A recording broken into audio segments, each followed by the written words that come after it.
तीन सवाल मैं इस पैनल के सामने रखूंगा। पहला सवाल, क्या तेल गैस की महंगाई के पीछे सरकार जिम्मेदार है या ईरान की जंग? क्योंकि इस बात को लेकर भी एक तरीके से सरकार पर ठिकरा फोड़ा जा रहा है कि महंगाई हो रही है तो सरकार जिम्मेदार है। इस पर भी हम पूछेंगे क्योंकि स्थिति दुनिया में अलग बनी हुई है। दूसरा सवाल, आखिर चुनाव के ठीक बाद तेल गैस के दाम क्यों बढ़ने लगते हैं और यह हमेशा क्यों देखा गया, उसका भी उदाहरण मैं आपको दूंगा।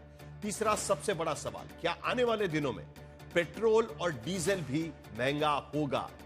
क्योंकि ये प्रेडिक्शन तो बहुत सारे विरोधी विपक्षी पार्टी के नेता कर रहे हैं। अखिलेश यादव ने प्रेस कॉन्फ्रेंस की हुई है, तृणमूल कांग्रेस की तरफ से सोशल मीडिया पर यह बयान डाला हुआ है, राहुल गांधी भी इस पर बात कर रहे हैं। तो सबसे पहले सैयद जफर इस्लाम वादा करेंगे कि अब दाम नहीं बढ़ेंगे, क्योंकि चुनाव के बाद यह डर फैलाना शुरू हो चुका है कि भाई दाम बढ़ सकते हैं अभी, और सुगबुगाहट मिल रही है क्योंकि कमर्शियल गैस के दाम बढ़ गए। देखिए, जब ऐसी कोई बात करता है तो मैं उन्हें याद दिलाना चाहता हूं कि कुछ दिन पहले ही जब ईरान, इजराइल और यूएसए का वार चल रहा था, तभी सरकार ने एक्साइज ड्यूटी पेट्रोल और डीजल पे कम किया था, बढ़ाया नहीं था।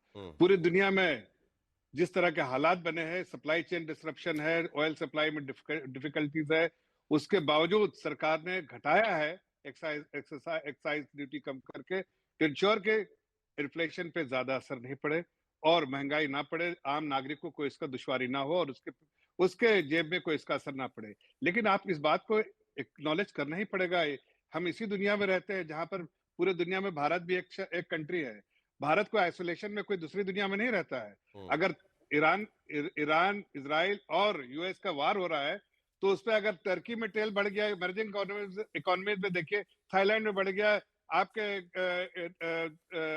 साउथ अफ्रीका में बढ़ गया, चाइना में बढ़ गया, ऐसे दुनिया के अनेक मुल्क है जो भारत से बहुत ज्यादा महंगे तेल बेच रहे हैं। क्यों? इसलिए कि सप्लाई चेन में डिसरप्शन है, ऑयल सप्लाईज नहीं हो रहे। आपको भी हॉर्मुज के बारे में स्थिति मालूम है, कोई हम वेनेजुएला के पास नहीं रहते हैं, हम यहाँ खाड़ी देशों के पास रहते हैं। तो यहाँ से जिस जिस कंट्री में सप्लाई होती थी क्रूड ऑयल, वहां वहां तकलीफ हुई। लेकिन भारत के की सरकार एक संवेदनशील सरकार है जो एक आम नागरिक के हितों में सोचती है, इसलिए उसने एक्साइज ड्यूटी कम किया। ये कहना सही नहीं होगा, लेकिन आंकड़े जो बताते हैं, ये आप कह रहे हैं कि भाई आइसोलेशन में तो हम नहीं रहते, ये तो मैं मानता हूं कि दुनिया में अगर कोई चीज चल रही है और खास करके अगर खाड़ी देश पे युद्ध चल रहा है, स्टेट ऑफ हॉर्मुज़ बंद पड़ा हुआ है, पूरी दुनिया परेशान है, तो भारत उससे अछूता नहीं रह सकता। लेकिन अब तक हम प्राइस राइज में तो अछूते रहे हैं ना, वो मुझे नहीं समझ में आ रहा है। ये बड़ी दिलचस्प बात है क्योंकि भारत में अब तक पेट्रोल और डीजल के प्राइस हाइक 0% हुई है, लेकिन वही बाकी देश देख लीजिएगा। पाकिस्तान में 52.4%। आपने पाकिस्तान का उदाहरण दिया तो मैं पाकिस्तान का उदाहरण दे रहा हूं। श्रीलंका में 33.8%, ऑस्ट्रेलिया में 20.4%, चाइना में 21.7%, जहां पर कोई सप्लाई डिस्ट्रप्शन नहीं है, और अमेरिका जो युद्ध छिड़ा हुआ है वहां पर भी 34.8%, 34.8% बढ़ा हुआ है। सिर्फ भारत में 0% है। इसीलिए लोग कहते हैं कि वो इसलिए 0% है क्योंकि जब से युद्ध शुरू हुआ तब से चुनाव प्रचार भी शुरू हुआ, और इसीलिए अब तक रोक के रखा है, लेकिन अब सांस खोलनी पड़ेगी। नहीं, ऐसा नहीं है। देखिए, इस चुनाव प्रचार के दौरान हमने गरीबों के आम नागरिक का ध्यान रखते हुए एक्साइज ड्यूटी कम किया सरकार ने।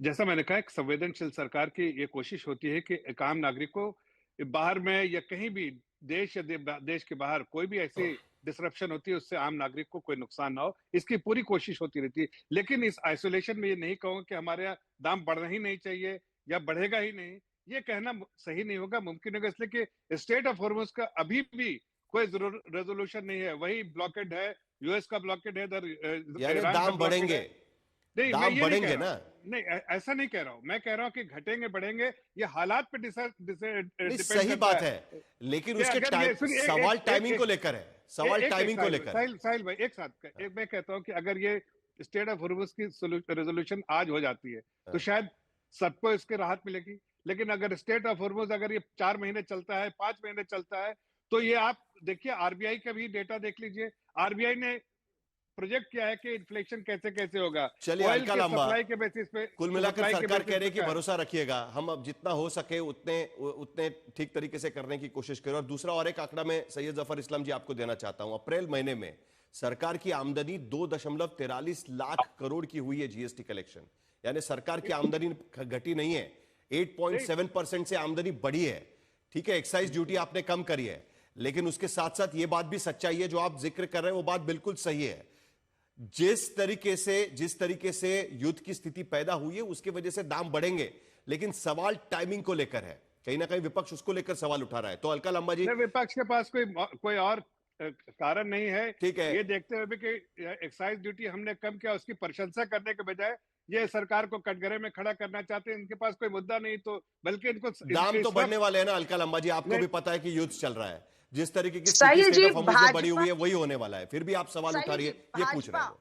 हाँ। साहिल जी, भाजपा का प्रवक्ता तर्क दे रहे हैं खाली भारत पे थोड़ी ना असर हो रहा है, पूरे विश्व पे हो रहा है। यानी कि अगर किसी देश में कुपोषण भूखमरी से मौतें होंगी तो ये अपने देश को भी करेंगे। अरे हमारा ही देश थोड़ा ना भूख से, भूखमरी से, कुपोषण से मर रहा सप्लाई है। चेन उसका समझती है इलाज मैडम, ढूंढने की बजाय ये दूसरे सप्लाई देशों का चेन समझती बेशर्मी है से ना। उदाहरण देंगे। राहुल गांधी जी ने सही कहा था, सिर्फ चुनाव, युद्ध तो तब भी चल रहा था, युद्ध तो फरवरी में भी था, मार्च और अप्रैल में भी था, लेकिन चुनाव जब आया तो आपने 60 रुपए घरेलू सिलेंडर के चुनाव से पहले बढ़ाकर 1 महीने तक 1 रुपया नहीं बढ़ने दिया, क्योंकि बढ़ाते ही चारों राज्यों में चुनाव हार जाते, इसलिए टाइमिंग बहुत जरूरी था। जैसे ही 29 तारीख को बंगाल में वोट हुआ और इन्होंने सीधा कमर्शियल सिलेंडर पर हमला बोल दिया और 3,000 रुपए पार कर दिया। ये कह रहे हैं बेशर्मी से एक्साइज ड्यूटी कम की। बिल्कुल 11% एक्साइज ड्यूटी तो कम करते हैं, पर मुनाफा आप ही ने बता दिया साहिल जी, 2.43 लाख करोड़ का फायदा सरकार को हुआ है और तेल कंपनियों को कितना फायदा हुआ है? 1.34 लाख करोड़ का फायदा कंपनियों को हुआ है। आपने कहा 11% एक्साइज ड्यूटी कम की, जनता को क्या लाभ मिला? उनको तो पेट्रोल और डीजल की जो कीमत देनी थी आज भी हम वही दे रहे हैं। आज मैं आपको प्रधानमंत्री जी का सिर्फ एक बयान सुना रही हूँ और सुना दीजिएगा, बिल्कुल डरिएगा मत, इसको बीच में मत रोकिएगा। गरीब क्या खाएगा? और भाइयों बहनों, आज प्रधानमंत्री यहाँ आए थे, लेकिन प्रधानमंत्री महंगाई का मां बोलने के लिए तैयार नहीं है, महंगाई का मां बोलने के लिए तैयार नहीं। लेकिन अलका लांबा जी, सवाल यहाँ पर यह है कि 2012 में, ठीक है समझ में आ गया ये चुनाव के वक्त का भाषण है। एक सेकंड सैयद जफर इस्लाम जी, लेकिन अलका लांबा जी, नहीं एक मिनट, मैं जरा सवाल पूछ लूं आपसे। नहीं समझ गया मैं, ये चुनाव के समय पे 2014 के पहले जब यूपीए की सरकार की तब का ये भाषण है, ये मैं समझ सकता हूं, क्योंकि चुनाव के वक्त में महंगाई को लेकर ये सवाल उठाए जाते हैं। 2012 में जब यूपीए की सरकार थी तब तो युद्ध की, अलका लांबा जी एक सेकंड सुन लीजिए ना, क्योंकि ये सवाल उनके पास भी जाने वाला है। आपको अब आप मुझे सुनिए। नहीं आप सुन तो लीजिए। ये बताइए 2014 में युद्ध नहीं था, तब का भाषण है, बचाव कर लीजिएगा, पर तब कच्चे तेल की कीमत अंतरराष्ट्रीय बाजार में $130 प्रति बैरल थी। $130 प्रति बैरल। आज क्या कीमत है बताइए देश को? साहिल जी बताइए कि आज $70 प्रति बैरल है। नहीं तो अभी तेल नहीं बढ़ा है ना, कीमत पिछले 5 सालों में सबसे निचले स्तर पर है। तब तेल नहीं बढ़ा है अभी तक, तेल नहीं बढ़ा है अभी तक। क्या नहीं बढ़ा? तेल नहीं बढ़ा है अभी तक, सिर्फ गैस बढ़ा है और वो भी कमर्शियल। आप 100 पार कर रहे हैं, 80, 90, 100 रुपया पार कर रहे हैं, बड़ा नहीं? क्या गारंटी देंगे आप और आपके भाजपा के प्रवक्ता लिखकर कहें कि नहीं बढ़ेंगे? बिल्कुल बढ़ेंगे। ये बात नहीं है, इन्होंने तो ये भी कह दिया था ये भी नहीं बढ़ेंगे। आप कह रहे हो विपक्ष, राहुल गांधी डर दिखा रहे हैं दाम बढ़ेंगे। अरे डर नहीं दिखा रहे, दाम बढ़ गए हैं। आज सुबह जब मजदूर जागा तो उसने देखा कि मजदूरी दिवस पर, आज जो मजदूर दिवस है, कुल मिलाकर सैयद जफर इस्लाम, विपक्ष का सवाल यह है, और वो क्यों है वो मैं आपको बताता हूं, उसका कारण मैं आपको बताता हूं, क्योंकि एक पिछला रिकॉर्ड भी होता है ना हर किसी का। 2012 में उन्होंने 125 रुपए से सिलेंडर का प्राइस बढ़ा दिया था, तब तो कोई युद्ध नहीं था, लेकिन उसके वजह से ही आज की स्थिति में हम देखते थे कि यूपीए सरकार थी 127 रुपया प्रति सिलेंडर 2012 में दाम बढ़ाए गए थे। और आज की स्थिति में अगर हम देखें तो जो पिछला रिकॉर्ड सरकार का, देखिए 2018 में कर्नाटक के विधानसभा के चुनाव थे, तब भी गैस ऑयल प्राइसेस बढ़ रही थी। 12 मई को मतदान होता है, 14 मई को प्राइस राइज होती है। 2019 में लोकसभा के चुनाव थे, 19 मई को वोटिंग होती है, 20 मई को तुरंत दूसरे दिन प्राइस राइज हो जाती है पेट्रोल डीजल की। 2021 में असेंबली चुनाव, वही बंगाल और बाकी राज्यों के, बंगाल, असम और बाकी राज्यों के असेंबली चुनाव होते हैं, तब भी वही होता है। 2 मई को रिजल्ट आते हैं, 4 मई को प्राइस राइज हो जाती है और तभी 100 रुपया प्रति लीटर प्राइस हो जाती है। 2022 के विधानसभा के चुनाव होते हैं, उत्तर प्रदेश में चुनाव होने वाले होते हैं, 10 मार्च को चुनाव खत्म हो जाते हैं, 22 मार्च को एक बार फिर प्राइस राइज हो जाती है। ये ट्रैक रिकॉर्ड है ना जफर इस्लाम जी।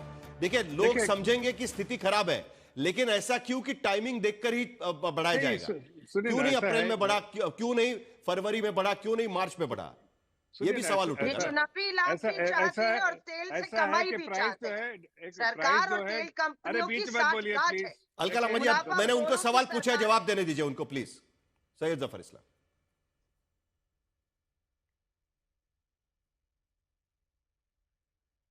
जफर इस्लाम जी, आपकी आवाज नहीं आ रही है मेरे ख्याल से। आप जफर इस्लाम जी से हमारा संपर्क टूट चुका है। जफर इस्लाम जी से हमारा संपर्क टूट चुका है। देश से संपर्क टूट चुका है।